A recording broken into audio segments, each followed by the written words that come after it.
आजच्या व्हिडिओचा मुख्य विषय आहे तो म्हणजे वाल्मिक कराडला संतोष देशमुख यांच्या हत्येप्रकरणी फाशीची शिक्षा होणार का आणि फाशीची शिक्षा होण्याकडे हे प्रकरण जाते का जाणून घेऊयात या व्हिडिओमधनं।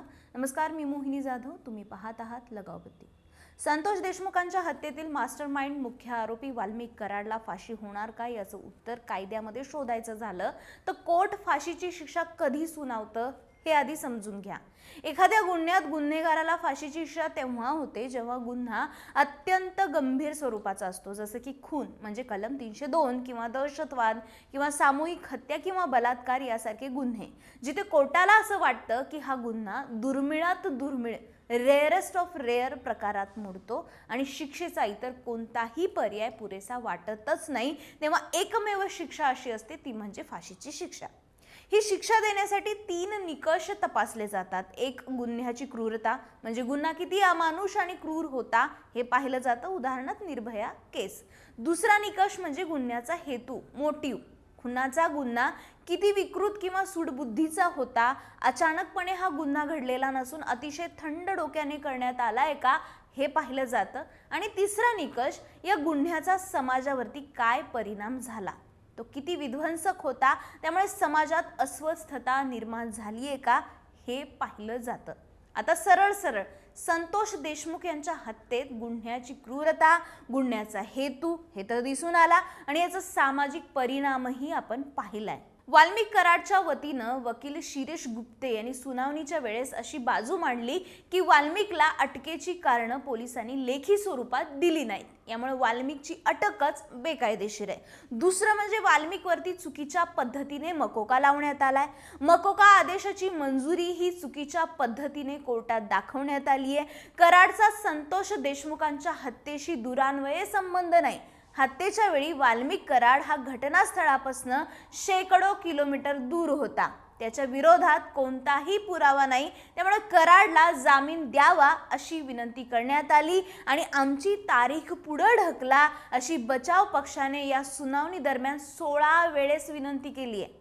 आता वाल्मिक कराडच्या वकिलांच्या म्हणण्यानुसार कराडच्या विरोधातले पुरावे हे कोर्टाच्या समोर आहेत का आणि त्या आधारे कोर्ट त्याला फाशीची शिक्षा देणार का, तर याची उत्तरं मुख्य सरकारी वकील अमरजीत सिंह गिरासे यांच्या युक्तिवादात आहेत। वाल्मिक कराड यांच्या बाजूने झालेल्या युक्तिवादाला खोडून काढत गिरासे यांनी संतोष देशमुख यांच्या हत्याकांडाचा संपूर्ण घटनाक्रमच पुन्हा एकदा कोर्टामध्ये उलगडून दाखवला। प्रत्येक घटनेत साक्षीदार आहेत, सीडीआर रिपोर्ट, सीसीटीव्ही फुटेज आणि आरोपींची आपापसांमधली ऑडिओ रेकॉर्डिंग सुद्धा सरकारी पक्षाकडे आहे। याशिवाय या सर्व पुराव्यांना पुष्टी देणारे न्याय व वैद्यक प्रयोगशाळेचे अहवाल देखील आहेत। कराड हाच या घटनेचा मुख्य सूत्रधार असून अवादा कंपनीकडे 2 कोटी रुपयांची खंडणी मागितली होती। खंडणी न दिल्याने कंपनी बंद करण्याचा प्रयत्न आरोपींनी केला। कंपनी बंद करू नका, रोजगार जाईल यासाठी सरपंच संतोष देशमुख यांनी विनंती केली आणि यामुळे आरोपींनी संतोष देशमुख यांचं अपहरण करून त्यांचा खून केला असं गिरासे यांनी कोर्टात मांडलं। प्रत्यक्ष मारेकरी हे घटनेच्या वेळेस आणि नंतर विष्णू साठे आणि कराडच्या कायम संपर्कात होते असे पुरावे सादर करण्यात आले। सकाळपासून सायंकाळपर्यंत कोर्टात एक पुरावा समोर येत होता आणि यात सगळ्यात महत्त्वाचा पुरावा ठरला तो लॅपटॉप, ज्यामध्ये संतोष देशमुखांना झालेल्या मारहाणीचे 21 ते 23 व्हिडिओ फुटेज न्यायमूर्तींना दाखवण्यात आले। ज्या क्रूरतेने संतोष देशमुख यांना मारण्यात आलं तेव्हा आरोपींनी त्यांच्या मोकारपंथी या व्हॉट्सअप ग्रुपवरती हे व्हिडिओ शेअर केले होते। तेच व्हिडिओ पुरावे म्हणून न्यायाधीशांना दाखवण्यात आले तेव्हा कोर्टातलं वातावरण सुन्न झालेलं। न्यायमूर्तींनाही ते व्हिडिओ पाहणं असह्य झालं आणि त्यांनी सुरुवातीचा एक आणि शेवटचा एक असे 2च व्हिडिओ पाहिले, बाकी व्हिडिओ त्यांनी पाहणं थांबवलं।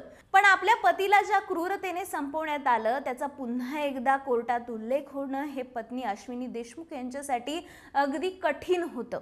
त्यांना आणि संतोष देशमुख यांचे बंधू धनंजय देशमुख यांना कोर्टातच अश्रू अनावर झाले। थोडक्यात घटनाक्रमाचे ते 23 व्हिडिओ हे भक्कम पुरावे आहेत आणि या पुराव्यांच्या आधारावरती हे प्रकरण रेअरेस्ट ऑफ रेअर कडे चाललंय आणि रेअरेस्ट ऑफ रेअर प्रकरण म्हणजेच फाशीच्या शिक्षेची मागणी। आता कोर्टाने संतोष देशमुखांची हत्या दुर्मिळातील दुर्मिळ प्रकरण म्हणून एकदा का शिक्कामोर्तब केला की वाल्मिक कराडला मरेपर्यंत फाशीची शिक्षा सुनावली जाऊ शकते। आता आणखी एक मुद्दा म्हणजे सध्याला वाल्मिक कराडने जामिनाचा अर्ज कोर्टाकडे सादर केलाय, पण एकदा का एखाद्या गुन्ह्यात आरोपीला 7 किंवा 7 पेक्षा जास्त वर्ष शिक्षा झाली तर त्या आरोपीला सहजासहजी जामीन मिळत नाही आणि म्हणूनच वाल्मिक कराडच्या बाजूने जामिनाचे प्रयत्न सुरू आहेत। पण या प्रकरणाचं आणि पुराव्याचं गांभीर्य पाहता वाल्मिक कराडला जामीन मिळणं तर शक्यच नाही असं इथं दिसतंय। पण रेअरेस्ट ऑफ रेअर प्रकरण पाहता वाल्मिक कराड आयुष्यभर मरेपर्यंत जेलमध्ये राहणार हे मात्र नक्की।